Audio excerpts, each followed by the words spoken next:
There is a specific type of shame that people who can't stick to anything carry with them. It is the shame of the unfinished project. The shame of the abandoned dream. The shame of being labeled a quitter. Maybe you started a business and closed it after 6 months. Maybe you joined a gym and stopped going after 3 weeks. Maybe you picked up painting, then photography, then gardening, then coding, and never mastered any of them. People around you might have said, "You never finish anything. You lack discipline. You just need to focus." And maybe you started to believe them. Maybe you look at your resume, or your living room full of half-used hobby supplies, or the graveyard of abandoned projects on your computer, and you feel like a failure. You wonder, what is wrong with me? Why can't I just pick one thing and stick with it like everyone else? But let me tell you something that will change the way you see yourself forever. What if I told you that your inability to stick to things is not a character flaw? What if I told you that it is actually a sign of a rare and powerful personality type? What if the very thing you have been shamed for your entire life is actually evidence of high intelligence, evolutionary advantage, and spiritual mastery? Today, we are going to explore the 4 hidden traits that define people who can't stick to anything. And I promise you, by the time we get to trait number 3, you will see yourself in a completely different light. By the end of this message, you will stop apologizing for changing your mind. You will stop forcing yourself to stay in situations that no longer serve you. You will understand that your restlessness is not a curse, it is a compass. Trait number 1, the completer of cycles, not a quitter. The first trait is a reframe that will liberate you instantly. You are not a quitter. You are a completer of cycles. There is a massive difference between quitting and completing. Most people confuse sticking with something with success. They believe that if you don't do something for 20 years, you failed. But this is a lie sold to you by industrial-age thinking.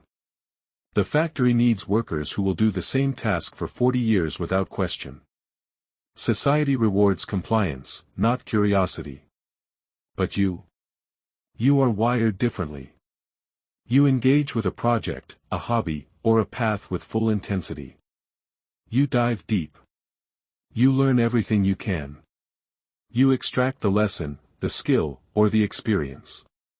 And then, when you have absorbed what you came for, you feel a natural pull to move on. This is not failure. This is mastery of the lesson. Think about it. When you finish reading a book, do you keep reading the same book for the rest of your life? No. You close it. You put it on the shelf. You move to the next book. That is what you are doing with your life. You are not abandoning, you are graduating. You started that business, and you learned about entrepreneurship, resilience, and marketing. You don't need to run that business for 20 years to have succeeded. The real success was the transformation you underwent while doing it. You joined the gym, and for 3 weeks, you learned discipline and felt your body wake up. That was the lesson. You don't owe the gym a lifetime membership to validate that experience. This trait shows that you are guided by internal completion, not external expectations. You are not a machine designed to repeat the same task forever. You are a soul designed to evolve. And evolution requires change. Trait number 2, the boredom threshold of genius. The second trait is one that is often misunderstood. You have a low tolerance for boredom. People who can stick to the same thing for decades often have a high tolerance for monotony. They can do the same task, in the same place, with the same people, and feel satisfied. But you? Once you have learned the basics, once the novelty wears off, once the challenge disappears, you get bored. And boredom, for you, is not just uncomfortable, it is suffocating. This is because you have a brain that craves novelty. Neuroscience shows that people with high intelligence and high creativity have dopamine systems that are stimulated by new information. You are not lazy, you are understimulated. When something becomes routine, your brain stops paying attention. It goes on autopilot. And for a mind like yours, autopilot feels like death. This is why you thrive in the beginning stages of anything. The learning curve is steep. The dopamine is flowing. You are absorbing new skills at lightning speed. But once you hit the plateau, once it becomes repetitive, you lose interest. Society calls this lack of discipline. But in reality, it is a sign of an adaptive, intelligent mind.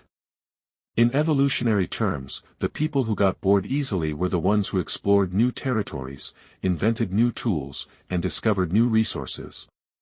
If everyone stuck to the same thing, we would still be living in caves. Your boredom is not a flaw, it is a feature.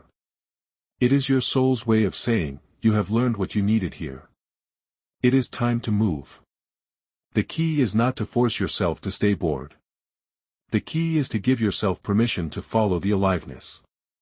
Trait number 3, the Soul Alchemist. This will shock you. Now we arrive at the third trait, and this is the one that will completely shift your perspective. This is the trait that explains why you were born this way. You are not someone who can't stick to anything because you are broken. You are someone who moves through life rapidly because you are a soul alchemist. Let me explain. In spiritual terms, there are souls who incarnate to live one long, stable life. They are the builders. They are meant to plant roots, build empires, and leave behind monuments. Their soul contract is depth in one area. But then, there are souls like you. You are the alchemists. Your soul contract is breadth. You are here to experience as much as possible, to learn rapidly, and to transmute those experiences into wisdom. You are not failing at life, you are speedrunning it. While others are spending 20 years mastering one skill, you are spending 2 years learning 10 different skills. You are gathering ingredients. You are collecting perspectives. You are building a library of experiences that will one day be synthesized into something only you can create. This is why you have tried so many things. This is why you have lived in different cities, worked in different industries, loved different types of people, and explored different philosophies. You are not scattered, you are gathering. And here is the part that will shock you, you are a cycle breaker. Look at your family line. Look at the generations before you. You will likely see a pattern of people who stayed in the same town, worked the same job, followed the same religion, and repeated the same traumas. But you couldn't do it. Something inside you rebelled. You left the town. You questioned the religion. You refused to repeat the pattern. You were sent to break the cycle. You were born with a restless spirit because your soul knew that staying still would mean staying stuck. Your inability to stick is not a bug, it is the program. You were coded for change. This is why you feel different. This is why you don't fit the mold. You are not supposed to. You are the evolutionary leap. You are the bridge between the old world and the new. Your family might not understand you. Society might judge you. But the universe knows exactly what it is doing with you. Trait number 4, the terror of the trap. The fourth trait is more psychological, but it is equally important. You have a visceral, almost primal fear of being trapped. For you, commitment often feels like a cage. Whether it is a job, a relationship, a city, or even a hobby, the moment it starts to feel like an obligation, your nervous system panics. You start to feel suffocated. You start to look for the exit. You start to pull away. People might call this commitment issues, and they are not entirely wrong. But the question is, why do you fear commitment? Often, it is because somewhere in your past, whether in this lifetime or another, you were trapped. Maybe you were trapped in a bad relationship. Maybe you were trapped in a rigid family system. Maybe you were trapped by poverty, illness, or expectations. Your soul remembers the pain of being stuck, and it has made a vow, never again. So now, even healthy commitments trigger that old wound. Even when something is good for you, if it starts to feel permanent, you run. This is not weakness. This is a survival response. Your inner child is trying to protect you from being hurt again. But here is the healing: you are no longer that trapped person. You are an adult now. You have autonomy. You have choice. You can commit to something and still retain your freedom. Commitment does not have to mean imprisonment. The key is to redefine commitment. Instead of thinking, "I am stuck here forever," think, "I am choosing this today. And I can choose differently tomorrow if I need to." You don't have to stay in anything out of obligation. You can stay because it nourishes you. And the moment it stops nourishing you, you can leave with grace. Your need for freedom is not selfish. It is sacred. You are protecting your soul's right to evolve. And that is one of the most powerful things a human being can do. The truth about your path. So, let's bring this all together. You have 4 rare traits. You complete cycles instead of quitting. You have a genius-level boredom threshold that craves novelty. You are a soul alchemist and cycle breaker sent to evolve rapidly. You have a sacred need for freedom because your soul remembers what it feels like to be trapped. When you look at these traits, do you see weakness? Or do you see a person who is wired for a very specific, very important mission? You are not meant to live a conventional life. You are not meant to climb one corporate ladder, live in one house for 50 years, and retire with a gold watch. That path is beautiful for some, but it is suffocating for you. You are meant to be an explorer of consciousness. You are meant to taste many flavors of life. You are meant to cross-pollinate ideas from different fields and create something entirely new. Steve Jobs studied calligraphy and then used it to revolutionize computer design. Leonardo da Vinci was a painter, inventor, scientist, and philosopher. He couldn't stick to one thing, and the world called him a genius. Maya Angelou was a dancer, singer, actress, and poet. The people who changed the world were often the ones who refused to stay in one box. You are in good company. The solution: how to thrive as a multi-passionate soul. So, how do you live authentically in a world that demands you pick one thing? First, stop forcing yourself into boxes that don't fit. If a path no longer excites you, you are allowed to leave. You don't owe anyone an explanation. You don't owe society a linear resume. Second, embrace the concept of seasons. Instead of saying, "I'm going to do this forever," say, "This is my season of learning photography.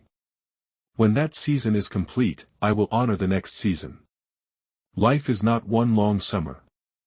It is spring, summer, fall, and winter, rotating endlessly. You are allowed to have seasons. Third, find the thread. You might think your interests are random, but they are not. Look for the common theme. Maybe you studied psychology, then became a gardener, then started a podcast. The thread might be, "I help things grow."